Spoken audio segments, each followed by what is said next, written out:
Imagine this. You are in a heated discussion. Your heart races. Your mind fills with arguments, ready to be shot like arrows. You need to respond. You need to defend yourself. You need to prove that you are right. But what if I told you that the moment you feel that desperate need to react, you have already lost?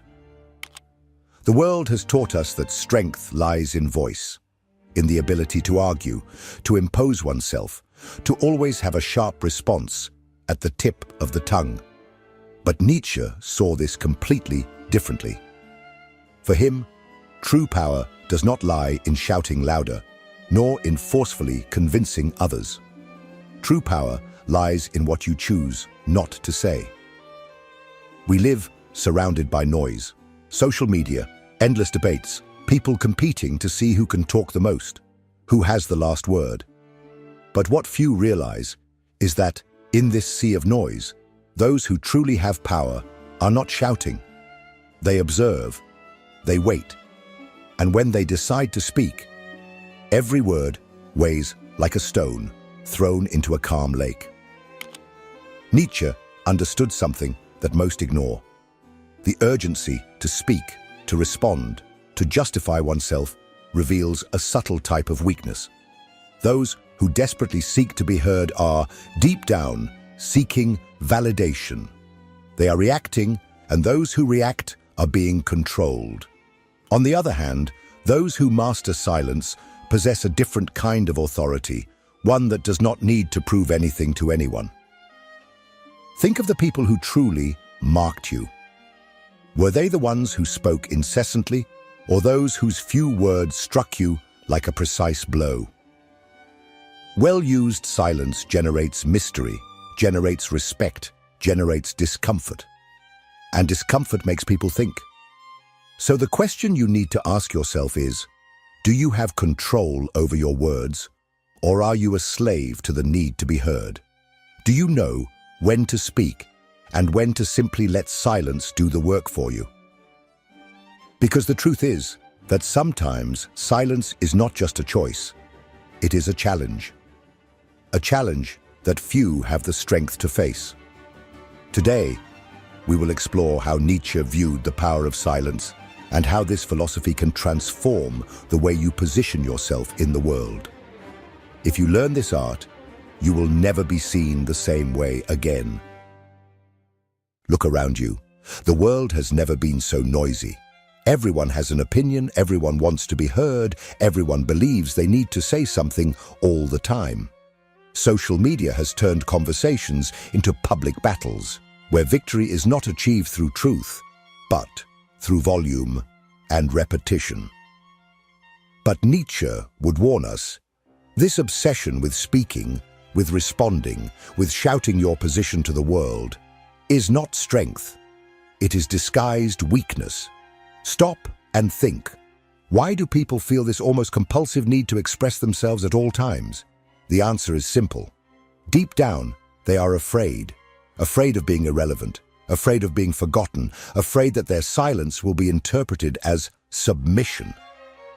So, they fill every empty space with words.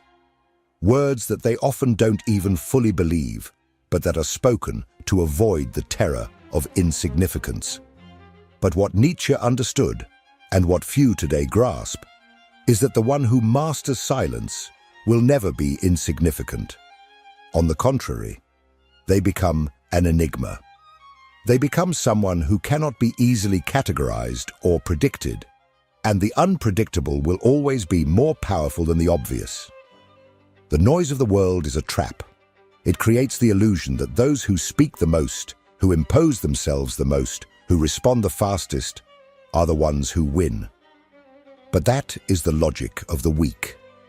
Nietzsche just saw life as a battlefield, and on that field, the warrior who charges into battle first is not always the one who emerges victorious.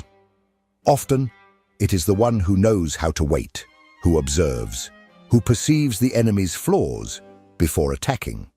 Look at the true masters of strategy, whether in philosophy, war, or business. They do not speak more than they need to. They do not rush to respond. They do not wear themselves out trying to prove something to everyone. They know that sometimes the best move is to let the other tire themselves out trying to decipher them. Nietzsche did not see silence as a weakness, but as an assertion of strength. Those who master silence control the rhythm of the game. Those who remain silent at the right moment force the other to speak more than they should, to reveal their weaknesses, to expose themselves. Deep down, modern society cannot stand silence because silence forces introspection. And introspection is dangerous for those who have built their identity on external noise. So ask yourself, are you in control of your voice?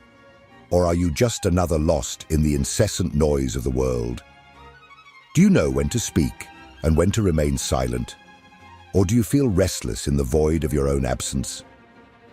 Because if you cannot bear silence, perhaps it is telling you something you are afraid to hear. Nietzsche believed that the vast majority of people live chained to illusions.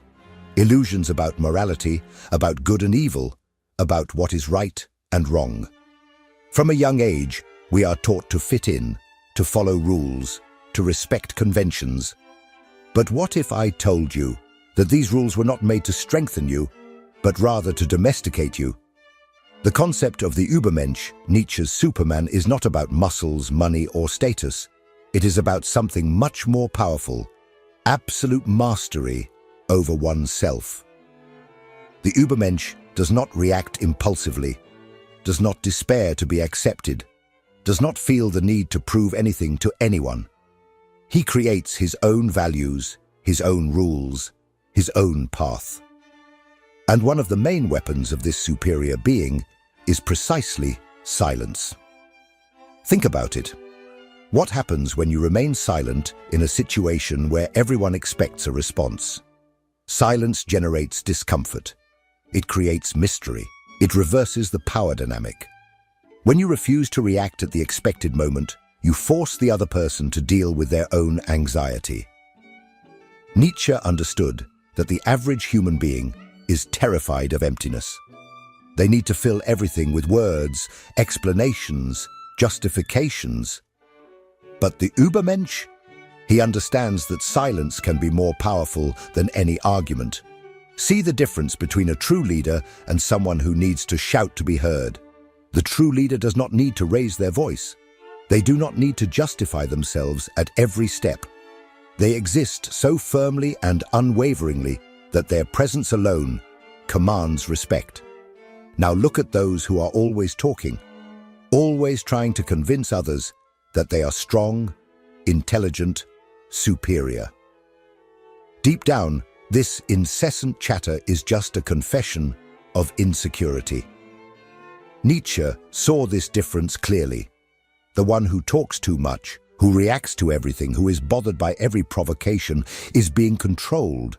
They are a slave to their emotions, a prisoner of external validation. But the one who knows how to be silent, who chooses their words with precision, who allows others to wear themselves out trying to decipher them, that is the true master of the situation. The Übermensch is not affected by others' opinions. He does not need the recognition of others to exist. And for that reason, he does not wear himself out trying to prove anything. He knows that his strength does not lie in how many words he says, but in the silent impact of his presence. Now I ask you, do you have control over your words, or do your words control you? Are you the owner of your voice, or are you just reacting like a puppet to the opinions of others? Because in the end, those who truly have power never despair to be heard. Have you ever noticed how silence makes people uncomfortable? Just a small moment of pause in a conversation is enough for someone to try to fill it with words. Any words, even a meaningless comment. Silence creates a vacuum, and human beings have an aversion to vacuums. They need to fill that space. They need to feel in control of the situation. But Nietzsche understood a brutal truth. Whoever controls silence controls the minds of others. Silence is a psychological weapon. It disarms, confuses, makes the other person reveal themselves without you having to move a single muscle. When someone is waiting for a response and doesn't receive one, their brain enters a state of uncertainty, desperately trying to decipher what's happening. Are you ignoring them out of disdain? Do you know something they don't? Did they say too much and not realize it? The other person's mind becomes a labyrinth of doubts while yours remains intact. Nietzsche understood that silence can be used as a test of power. Look at the great strategists, the masters of persuasion, the leaders who have made history. They don't speak more than they need to. They make the other person wear themselves out first. They let their adversaries talk, until they reveal their weaknesses, until they get lost in their own words. Silence is like a mirror. It forces the other to confront themselves, to see their own insecurity exposed. Now think of a common confrontation, a discussion between two people. Who seems to be in control? The one who gets worked up, who pours out arguments non-stop, who tries to convince the other at any cost? Or the one who remains calm, who observes, who allows the other to wear themselves out alone? The first is reacting, letting themselves be carried away by emotion. The second is in control. When you remain silent, you put the other in a vulnerable position. They can interpret your silence in various ways: disinterest, disdain, superiority. But the only certainty they will have is this: you are not being controlled. And that in itself is enough to make them uneasy. Nietzsche saw silence as a reflection of inner strength. The one who can endure silence, who doesn't need to fill the void with unnecessary words, is someone who masters themselves. They don't need validation from others. They don't need to justify themselves. They don't need to prove anything. And that is exactly why they are seen as a threat. Now I ask you, how many times have you felt uncomfortable with silence? How many times have you tried to fill a moment of pause just to avoid embarrassment? And more importantly, how many times have you been manipulated by someone who knew the power of silence at the right moment? Because in the end, whoever controls silence controls the game. Silence is not just a weapon against others, it is a test against yourself. Because the truth is simple. Most people cannot stand silence. They talk, not because they have something important to say, but because emptiness frightens them. Nietzsche understood that to achieve true strength, you would need to face that discomfort head-on. Now, think about how many times you felt compelled to explain something, to justify yourself, to fill the silence with words that, deep down, were unnecessary. Have you noticed that when you are silent, the people around you start to fidget? They interpret your silence as arrogance, disinterest, even as an attack. This happens because we live in a society that conditions everyone to seek constant acceptance. Remaining silent means rejecting that game, and the rejection of that game is unsettling. Nietzsche saw silence as an act of rebellion. The one who remains silent in the face of noise is saying, without needing a single word, "I do not play this game. I do not need to fit in." This frightens people. They do not know how to deal with someone who does not react as expected, who does not panic to be understood, because deep down, the desire to be understood is a form of dependency. Those who need to be understood are, in a way, asking for permission to exist. But Nietzsche's Übermensch does not ask for permission. He creates his own values, regardless of others' acceptance.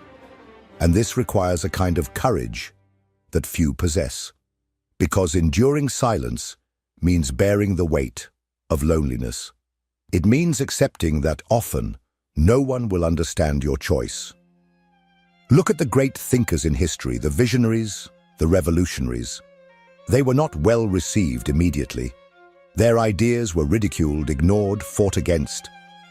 But they did not need to shout to be heard. They endured the silence of misunderstanding, the silence of rejection, and continued. Because truth does not need applause to exist. Now think about your own life. How many times have you felt the need to explain your choices, to prove you are right, to seek approval? And how many of those times did it really change anything? Or was your quest for explanation merely a reflection of your own fear of not being accepted? Nietzsche challenges us to go beyond that fear. He forces us to ask, are you speaking because you truly have something to say, or because you fear silence? Do you need to be understood, or are you strong enough to move on without that need? Because those who fear silence will never be truly free. Silence is not just an absence of words. It is a tool, a strategy, a game of power. But like any weapon, it needs to be used at the right moment. Nietzsche did not advocate for never speaking. He advocated for speaking only when necessary. Now think about all the conversations you've had in the last month. How many of them really mattered? How many were just noise? How many times did you find yourself explaining something that didn't need to be explained, responding to meaningless provocations, trying to convince someone who deep down would never change their mind? How many words did you throw away just because you felt the need to fill the silence? Nietzsche saw this behavior as a form of psychological slavery. Those who talk all the time are always reacting to the world, always trying to justify their existence. But those who speak only when they want to, when they choose, when they truly decide it's worth it, they hold power. They command respect. Look at the great strategists in history. They never spoke more than necessary. They knew when to retreat, when to wait, when to remain silent so that others would reveal themselves. And when they finally spoke, their words carried immense weight. Because they were rare, because they were measured, because they were impossible to ignore. The problem with most people is that they speak without thinking. They react. They fall into the trap of provocation, the need to always have the last word. They don't realize that by doing this, they are becoming predictable. Nietzsche knew that unpredictability is one of the greatest weapons one can have. Those who do not react as expected become a mystery. And mystery is always more powerful than transparency. So, how to apply this philosophy? How to use silence strategically? First, learn to observe before responding. Most people respond before fully understanding what is being said. They feel an almost uncontrollable urge to give an opinion, to correct, to argue. But the one who masters silence waits. They observe, they analyze, and only then do they decide if it's worth responding. Second, ask yourself, does this conversation really need me? Not every dialogue deserves your attention. Many discussions are just ego games, meaningless battles where no one is truly interested in the truth. If the conversation adds nothing, if the other side is not willing to listen, what's the point of wasting your energy? Nietzsche would say, let them talk alone. Third, when you speak, speak with weight. If you get used to speaking less, every time you open your mouth, people will stop to listen. Your words will carry a weight that those who talk all the time will never have. You don't need to convince everyone. You just need to speak in a way that makes every word count. Because in the end, it's not about how many words you say. It's about how much impact you make. Now I ask you, do you have control over your words, or do they have control over you? Do you choose when to speak, Or do you just react like a robot programmed by the need to express yourself? Nietzsche teaches us that those who speak less but speak with purpose will never be ignored. Those who master silence will never be a slave to noise. In the end, it all comes down to one question. Do you control your silence, or does your silence control you? Nietzsche saw life as a game of forces. In this game, the weak talk too much, try to justify themselves, try to convince. The strong, on the other hand, do not need approval. They understand that the need to speak all the time is just a symptom of insecurity. They know that the absence of words can carry more weight than 1,000 speeches. Silence is not just an empty space. It is a reflection of who you really are. When you are silent, you force the world to see you without distractions. You reveal your true essence. And for many, this is unbearable. Because most people build their identity based on how others react to them. But what if you took away that reaction? What if you didn't give the answer they expect? Who would you be without that need for validation? Nietzsche believed that few are ready for that answer. Few are willing to face the weight of their own silence. But those who do, those who master this art, become unshakable. Because it doesn't matter what they say about you. It doesn't matter what they think. You don't need to explain yourself. Now I want to know from you. When was the last time you remained silent when they expected you to speak? Have you noticed the impact this has on the people around you? Tell me in the comments. And if this idea made you think, if it challenged you in some way, you can't stop here. The next video will take you even deeper. No matter what you think you already know, it's essential that you watch. Watch now.